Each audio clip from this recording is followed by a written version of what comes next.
ఒకరోజు గురువుగారి దగ్గరికి ఒక శిష్యుడు వచ్చాడు. వచ్చి, గురువుగారండి మేము భారతదేశ తీర్థయాత్రలకు వెళ్తున్నామండి అని చెప్పాడు. సరే అయ్యా, వెళ్ళే రోజు నా దగ్గరికి రా అన్నారు గురువుగారు. వెళ్ళే రోజు వచ్చాడు శిష్యుడు. గురువుగారండి, ఇవాళే తీర్థయాత్రలకు వెళ్తున్నాము, అన్ని పుణ్యనదుల్లో స్నానం చేసి రావడానికి అని.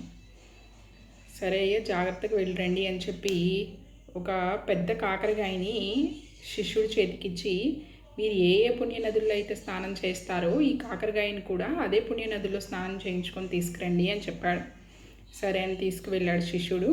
వాళ్ళు ఎక్కడెక్కడైతే స్నానం చేస్తున్నారో అక్కడక్కడంతా ఈ కాకరకాయకి కూడా చక్కగా స్నానం చేయించి జాగ్రత్తగా చూసుకొని జాగ్రత్తగా తీసుకొచ్చారు.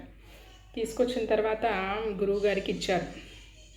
ఇదిగోండి, అన్ని పుణ్యనదుల్లో స్నానం చేయించుకొని తీసుకొచ్చాము అని. సరే తీసుకెళ్ళి కూర వండండి అన్నాడు. వండారు. వండి, ఇదిగోండి గురువుగారు, వేసుకోండి, కూర చేశాను అన్నాడు. అయ్యయ్యో, నా ఒక్కడి కోసం కాదు, మీరందరూ కూడా వేసుకోండి అని. వేసుకుని తింటున్నప్పుడు అడిగారు, ఎలా ఉంది కాకరకాయ అని. చాలా చేదుగుందండి అన్నాడు.